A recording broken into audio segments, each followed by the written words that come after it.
bilang pag-celebrate ng kanyang 40 years sa music industry, magtatanghal si Lani this August 21 sa Soler. Ang Still Lani ay celebration ng music, courage, and grace. Welcome na ho natin ng ating paborito, ang ating nag-iisang Asia's Nightingale, Lani Misalucha!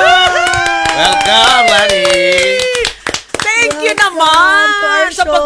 Thank you at sa pag-imbita nyo sa... eto, mabuti. Salamat sa Panginoon Diyos at andito pa rin. 40 years na. 40 Correct. years na. Correct. Grabe. Diba? Hindi kasi, alam mo nga, yung mga iba na of course, na nakilala ako, no, parang nagwo-wonder sila, ha? Paano naging 40 years si Lani? Naano namin siya, yung kanyang first album came out ng 1997. Parang, bakit naging 40? Baka teenager ka pa lang noon, di kaya? Kwento mo na sa amin. Paano? Bali kasi, talagang rewind ito. Rewind. I started with the Andres Bonifacio concert chorus when I was just 15 years old. Now, yung Andres Bonifacio concert chorus, there's a musical na we do the life of Andres Bonifacio. So it's a musical. So ang character ko doon is yung younger sister ni Andres Bonifacio na si Nonay. And then nung medyo nag-mature na ako, naging ang role ko na ay yung asawa ni Andres Bonifacio, si Gregoria de Jesus, si Oriang. O re-rewind lang ako ng konti. Paano ka natutong kumanta? Saan ang galing yun? Siyempre, alam mo, itong boses na ito, definitely, bigay ito ng Panginoon Diyos. Kasi, siyempre, kanya-kanya naman tayo na merong binigay sa atin na iba't ibang talento. Ito yung naibigay sa akin. So, siguro malala, na ano ko na mga 7 or 8 years old. 7 or 8 years old na masasabi ko na, siguro nga marunong ako kumanta. Kasi especially Filipino parents, di ba? Kapag may bisita, oy, anak ko, alam mo, di ba tayo gano'ng mga magulang natin, nandyan si, andito si Ninang, andyan si Tita Chuba, ganyan, di ba? Tapos tatawagin ka, kakantahin ka sa harap ng bisita mo, di ba? Ganon. So parang gano'n na lang ng gano'n, and then, sabi ko nga, nakakakanta ako, meron akong, alam mo yun, na may boses ako. Kasi siguro doon ko na lang na siguro nga marunong ako kumanta kasi dahil pinapakanta ako ng pinapakanta. Hindi lang naman ako kasi 5 kaming magkakapatid. Singer din? Oo, lalo na si Ate May, yung older sister ko. Siya talaga ang nag-pursue ng unang-una sa ano. Pati parents mo kumakanta rin? Yes. Pero hindi nila ginawang, hindi nila ginawang mahilig karir. lang talaga. Meron na ba mga karaoke nung time na yun sa bahay? ang parents mo, meron na? Nagkaroon kami ng first karaoke machine. 19, ano ba? 98? Ba yun? Wala ka pa sa showbiz? Late 80s, ano? Nasa showbiz? Wala pa. Wala pa. Pero kasi nung nag-start ako ng 15 years old, syempre hindi naman mainstream kasi yun di ba? Parang mga musical, theater. Theater, yan. So, yun. Ang karaoke machine namin, mga ganun nga, mga late 80s. Late ganyan. 80s. And imagine, doon ka talaga nag-start sa pagkanta as a solo artist, no? Sa mga pagre-record ng multiplex.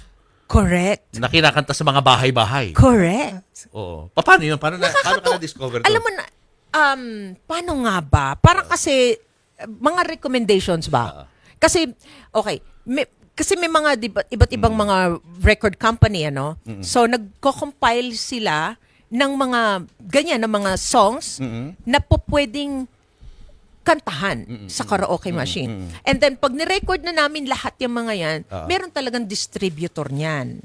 Iba-iba. May Ivory Records, may Alpha Records, tapos nakakompile yan.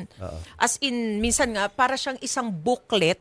Tapos pagbukas mo ng booklet na yun, andun yung 4 na cassette tape. Tapos kasama doon ang lyrics sa kabilang side. Imagine. Yun yung di ba, ihinaan mo yung left channel. Correct. Para sa right channel, music lang. Pag Yes. ginitna mo yan, may boses na.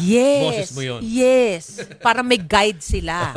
Nakakatuwa yung time na yun kasi, aaralin namin yung kanta, talagang kailangan namin, ako, ganun ako, pinapakinggan para na-absorb ko yung boses. Let's say, gagawin ko Whitney Houston song, ganun papakinggan ko para tapos ina-absorb ko yung boses niya, tapos ini-imagine ko yung how she sings, mga ganun. Magkano binabayad sa'yo doon per song? Okay. Kunwari, ang isang lead song, kunwari, kakantahin mo yung, let's say, I Will Always Love You. That's 500 pesos. 500 lang, ha? Right? Diba? Tayo mo yun, ha? Imagine, 500 pesos. Oo. And then, kapag, kunwari, Wala pa royalty yun. ay, hindi, wala. Walang royalty kasi ano ka Wala lang eh, yan. Wala talent yan. ka lang eh. Oo, parang ghost singer ka. Tapos, kapag, let's say, maraming backup vocals, ang isang song, pag sinipag ka, sige, kunwari, sige, ako na rin gagawa ng backup vocals. Syempre, para, gagawin mong maraming Oo, tracks. tama. Papatungan. Para may- Ang isang track, let's say, kunwari, ginawa mo yung soprano, ang track ng soprano, isa. One track is 75 pesos. Okay. Oo. Ganon, gagawin naman, dadamihan namin ng tracks yun.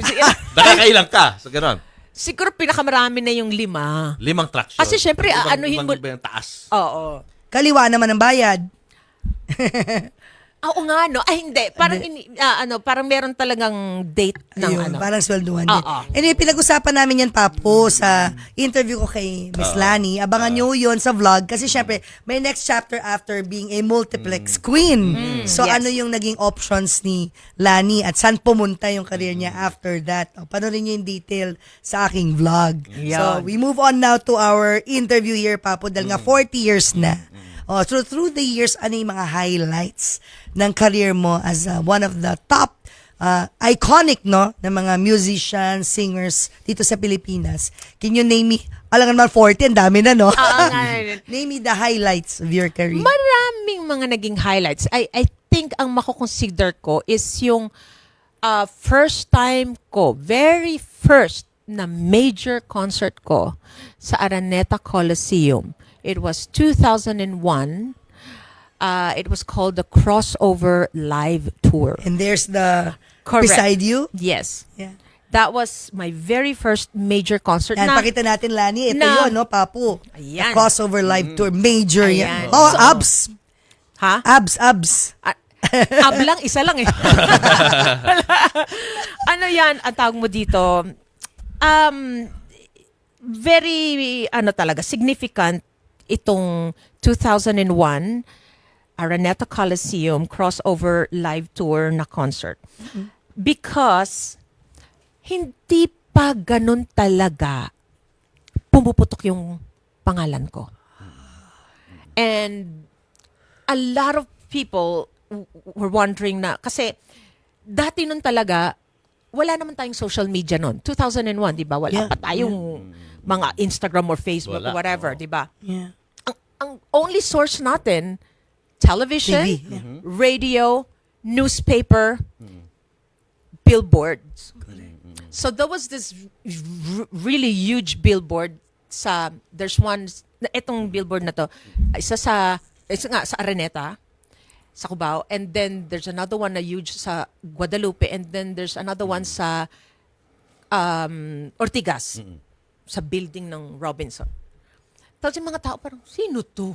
Ganun sila, oo. Kasi marami akong nakausap after nung panood nila to. Sino to? Ganyan. Parang, Miss Lucha. Parang, very foreign sounding yung apelido. Tapos, nadidinig yung advertisement sa radio stations, sa crossover, tsaka sa iba pang mga radio stations. Parang, ano ba to? Parang, syempre, parang na-curious sila. Parang paulit-ulit, ganun-ganun. Tapos nakita nga nila, parang, malaki ng mukha ko. Tapos, sa TV, nag-promote. Tapos, tsaka sa mga, spread. Sa newspaper, ang laki ng mga di ba, half ng newspaper. Parang na-curious din yung mga tao. Kasi hindi pa ganun yung mga songs ko noon. Although, I already have, yun nga, yung kaninang pinag-uusapan natin na meron akong Alpha Records na lumabas na yon, tapos meron na akong isang sa Viva Records. Pero hindi pa syempre ganun ka. Ano yung hit mo at that time? You Don't Have to Say You Love Me sa Viva. Tapos doon sa Alpha Records yung Somebody Warm Like Me. Na parehong cover songs. Yeah. Oo. Yung mga existing songs na. So, ito yung masasabi ko na naging significant nga because even na ganun nga yung ano ko noon, hindi pa talaga well-known yung pangalan nila ni Miss Kumbaga, Lucha. Newcomer ka pa rin. Newcomer, Doon sila. pero somehow newcomer. Papasok ka pa lang. Oo. sa industry. Hindi pa nasusubukan sa concert scene. Yeah. Oo. Nagpapakilala. Oo. Parang ganun. Oo. Pero the astonishing ano dito fact is yun na nga. Full to the brim yung Araneta Coliseum. SRO. Araneta yan, ha? Oo. Sino nag-produce nito? At Crossover. naniwala sa'yo? Crossover. Crossover. Yeah. Oh. Marami ng artist din na nagko-crossover at that time. Or ikaw yung una rin na artist. Di ko lang matandaan kung meron pa prior to me. Kasi the same year, 2001, nag-concert na kami ng ni Zaja Padilla at saka ng band Freestyle. It was February ng 2001. Freestyle, Lani, Miss Lucha, and Zaja Padilla. Sa Araneta din. Pero siguro, malaking ano na rin yun. Pero hindi pa rin yung mga tao, sino ba to? Alam mo yun? Pero tinan mo, you proved yourself na, And then wow. the same year, September, eto ng crossover. So after Yun that, it na. was never the same again. Yeah. Yes. Ano ka na? Kilala ka na ng tao. Somehow, yes. Oo. And then, what was your next biggest hit? Na talaga masasabi mong ikaw talaga yung original na kumanta? Yun nga bukas na lang kita mamahalin. Ayan na, of course. Pero, Ako, oh. pero, may una nang nag-record nun. Male. Ha? Really? Male? Sino? Trivia. Oh my gosh. Pero parang, ang naalala namin yung Ik- version Correct. mo. Oo, Kaya yung alam version talaga mo. ng Oo. tao na ako, first Oh, time, I ako see. talaga yung first na nag-record, ako yung first na nag-release, ganon. Oo. Because sa akin na na Associate. Yun. So that was your next hit. Yes. Oo. Ano pa? Ano pa yung mga highlights? Of course, Tila. Tapos yung Malaya Ka Na. And then Tunay na Mahal. Yan. Sunod-sunod na. So multi-awarded ka na. You've had them all. Lahat ng trophies, lahat ng recognition. Nagkaroon mga awards like mga Singer of the Year, parang ganon. Ang mga award-giving body noon, mga Aliw Awards, PMPC, mga ganyan. Tapos meron pa mga Concert of the Year, mga ganon. So yung mga platinum, di ba? Nakikita yung pag binibigay sa inyo sa, Oo. Germs. sa mga Kuya Kuya Germs. Germs, Jimmy Noon. Super Show na Correct. daming CD, Correct. gano'n, oo. Correct. Oo. Marami kang gano'n, Lani, Meron na akong ganun, collection. Nasaan na yung mga yon? Nakatago siya. Hanggang sa ano ka na rin, naging regular ka na rin sa mga TV shows, no? Correct. Anong show to? Yung sa kabilang channel yata yun, no? Correct. Oo. SOP. SOP. SOP muna. Oh, SOP. yes. Oh my Correct. gosh. Oo. Diyan kami noon. Magkakasama kami nila Regine, Jano, Ogie, Kakay, Jaya. Yan. So, nandun ka na sa level na yun. Oo, Mga divas. No? Correct. Kasi correct. noong una noon, ng music nag-guest lang ako noon. Oo. Actually, una akong lumabas nun sa ASAP. Doon ako nag-guest noon. Guesting. Tapos, tapos hanggang nag-guest na nga rin ako sa SOP. Hanggang sa ginawa na nga akong regular doon. Tapos meron pa kaming show TV show ni Bitoy, ni Michael V. Yung Celebrity Turns. Tapos mga guests namin, minsan mga politicians, Ang di na lang niya nagagawa, yung umarte sa TV or sa nag-acting? movies, never pa, di ba Hindi lang? pa ako umarte. Hindi ka Oo, nag-acting? acting, Wala as kang in movie? serious Wala kang movie. Di ba usually yung mga singer ng mga panahon na Oo, nag-acting di ba? ka? Oo. Hindi ako talaga hindi. May lumabas lang ako na isang pelikula, pero extra lang talaga, extra lang. Cameo. Oh, cameo. Tawag mo dito kay pelikula ni Rufa May Gutierrez. Rufa May Quinto. Ginto. si Pichi. So, Pichi, Rufa Rufa May May Quinto. Quinto. Oo, Pichi. Yon. Yun. Lumabas ka doon. Lumabas lang Yun ako naman doon. pala, That pero was it. cameo. Oo. Oh, as yourself, singer. Yes. Ayun. So, Oo. hindi pa yung tipong merong drama. Hindi. Hindi. Would you be open to at your life and stage right now? Viva Max to. Wait for me, Viva Max. hindi siguro sa hindi ako interesado kasi nga nung tinanong na rin sa akin yan nung press ko namin, na bakit nga ba daw ako, wala akong ginawang pelikula o teleserye, ganyan. Kasi sabi ko nga, ang explanation ko kasi noon is, the time na yun na 2001, nag-uumpisa nga ako nun, may TV show, dalawang TV show, may mga concerts. Ang liliit pa ng mga anak ko noon. They were just, 8 and 10 years old. Being singer alone, napaka-busy ko na. What more kung nag-artista ako? Masyado nang nawawala yung oras ko sa mga anak ko. Pero mapag SOP ko nun after ng SOP nun, usually ganyan, magyayaya, magkakayayaan, o late lunch. Kasi natatapos kami, 2:30. We start, our is noon time, di ba? So matatapos kami mga 2:30. Tapos magyayayaan. Kami, si Richard Gomez, sumalang din doon. O tara, ganyan, late lunch. Talagang, lagi akong, I always turn it down because I want to go home right away. Tsaka plus, it's a Sunday. Alam mo yun? Yeah, and you made the right choice. And then the being following mother day, first. Monday na, you have to prepare the kids. So motherhood and family ang pinili niya. Pamilya ang pinili Talagang niya, as Lani. in, talagang, I really try my best to balance everything. Kasi syempre, Mahirap, Oo. Kasi nga, Yeah. pumasok Busy. na ako sa showbiz ng married na ako, may 2 ng anak. Ilan taon na sila ngayon? My gosh. Di ba? Ang May apo na nga eh. Si Ten. Ang panganay ko Lola na to. is 34. Oh, 34. And then the other one is 32. And lola ka na raw, sabi ni Papa. ilan apo mo? Granny ka Ilan na. apo mo?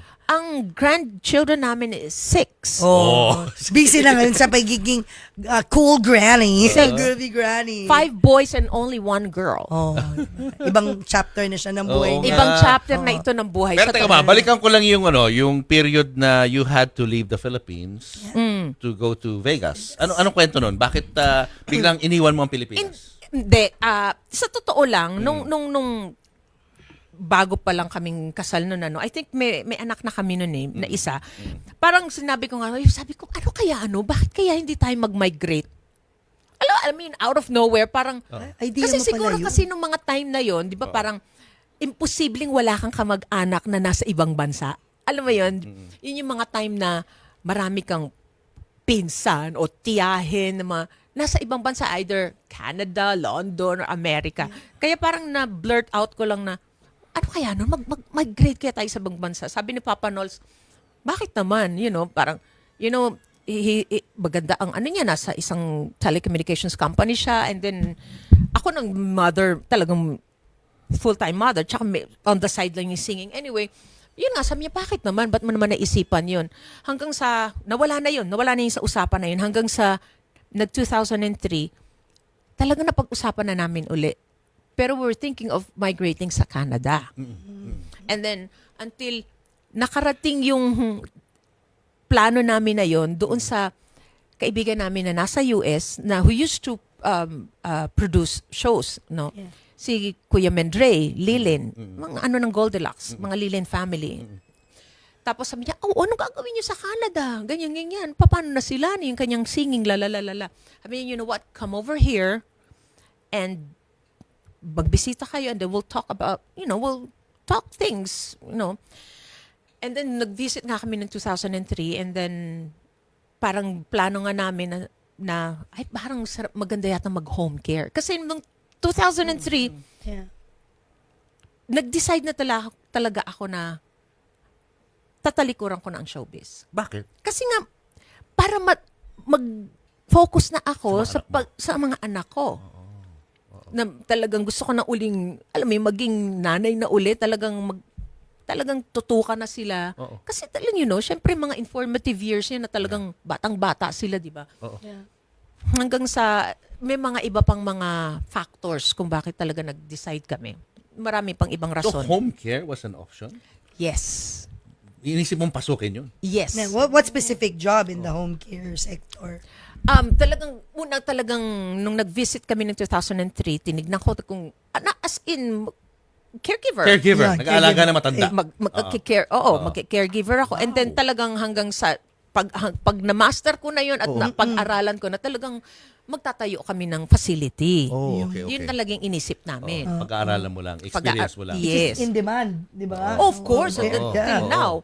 So, yun talaga. And then, hanggang sa, Ibang plans ni Lord. iba talaga eh. Alam mo Ano yun. nangyari? At ganun pa rin ang, kumbaga ito yung tinatry mo na path. But then again, ipapaano ka pa rin talaga doon sa past na talagang kung ano yung where you are good at. Paano nangyari yun?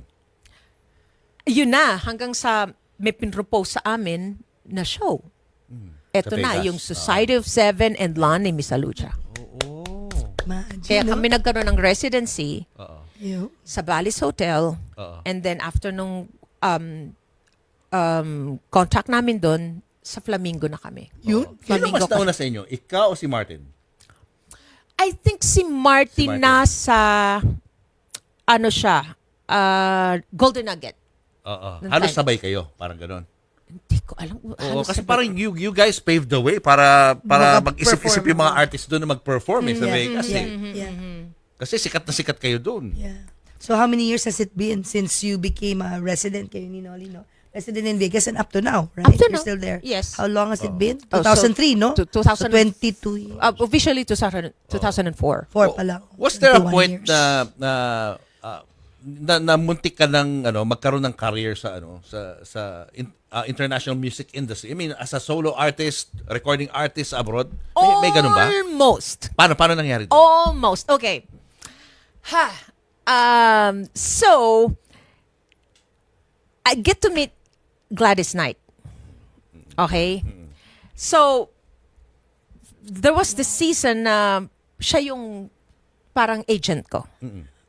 Gladys Knights and the Pips, no? Yes. Oh, wow. Yes. Icon yun. Gladys Oo. Knight. Okay. So, And last. then, sabi niya, okay, Lani, kinausap kami ganyan, ano? So, one time nasa bahay, napunta kami sa bahay niya, sa Las Vegas. Tapos, sabi niya, okay, we are going to LA and we are going to meet this person. Hindi niya sinasabi kung sino. Okay? So, it's just gonna be you and Noli. Sabi niya ganon. So, ginawa nga namin. Nag-drive kami sa LA. Tapos, nag-meet kami sa Beverly Hotels. Doon kami nag-meet ni Gladys Knight. Tapos, I think, sumakay ba tayo sa sasakyan niya? So, nagpunta kami doon sa isang studio. Parang isang recording studio. Tapos, eto na, pasok kami sa recording studio. Tapos, pagpasok kong ganun. Tapos, pag ganun, ng Celia. Si Randy ng Randy Jackson. Ng American Idol. American Idol. Wow. Because, Oo. okay. Okay. Yun pala yung ipapakilala sa amin. Oh. So? What happened next? So, ano nga ba? Paano nga ba nangyari?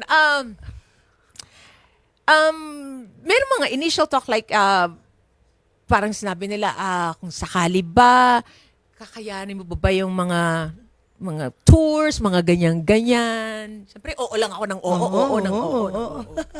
And then, siyempre, they're going to produce an album, di ba?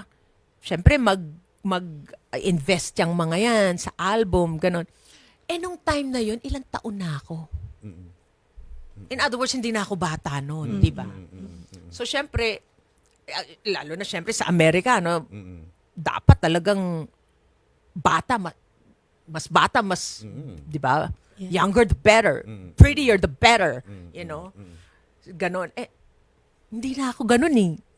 Di ba? So, parang sinet aside na namin yun. Kayo na Ay. nag-decide mismo na huwag na ituloy.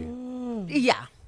How did you turn them down? No, I mean, sa akin din, nakikita ko na it would also be very hard for me. Di ba? Eh, di ba nga, tinry ko ng talikuran Yun nga reason pagkatapos, eh, di di ba? Tapos papagurin ko na naman yung sarili ko, na parang isasabak ko yung sarili ko sa ano. Especially, it's the US. It's not that easy. Alam mo yon? Na talagang demanding yan. Di ba? Demanding talaga. Hindi ka pa pwedeng petiks lang, di ba? Eh, yun na nga yung tinry kong talikuran para nga makapag-ano ko sa anak ko. Ang ang pinakamaganda lang kasi na nagkaroon kami ng residency ng Society of Seven and Lani Misalucha show sa Las Vegas is everyday nga yung trabaho ko. 'Di ba? Like 5 times a week. Ang days off namin is Sunday and Monday. You know, I get to have 2 days off. We do shows 5 beses in a week and we do one and the same show.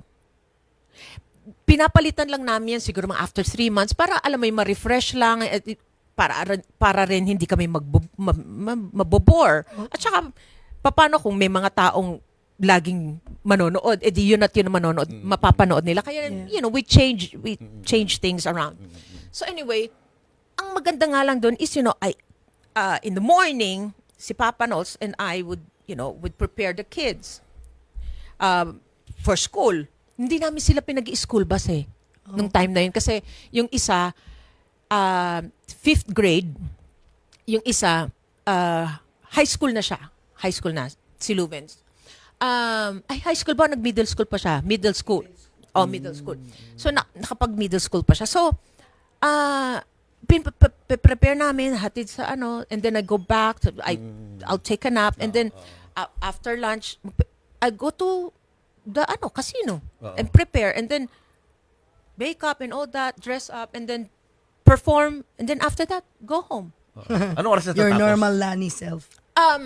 Natatapos kami 7. 7? Tapos na? Oo.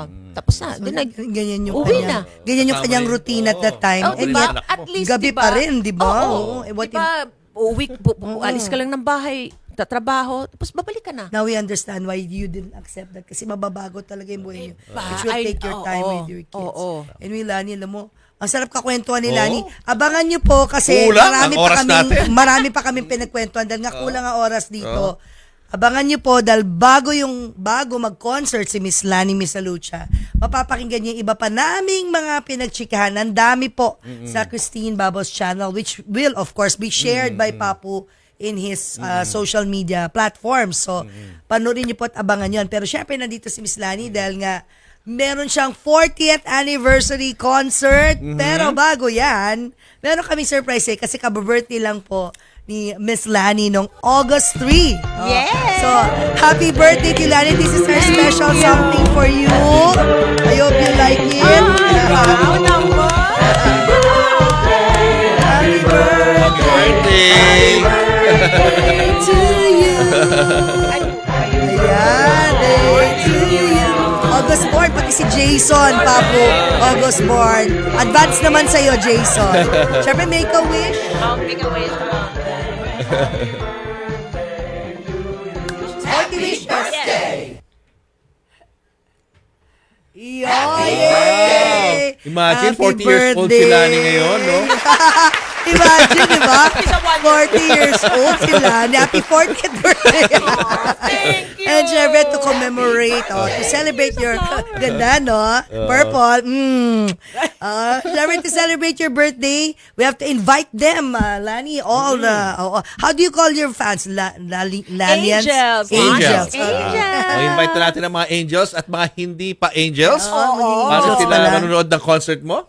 Ayan, still Lani on August 21 sa the theater at Soler. Do not forget, August 21, still Lani theater, the theater at Soler. We're going to have 40-piece orchestra under the baton of Toma Cayabyab, anak ni Mr. Ryan Cayabyab, and under the direction of Calvin Neria and my very special guest, Ben and Ben. At marami Papu, pang wow. iba. Si Paeng, nandiyan si Shira, si Nara, and Leon.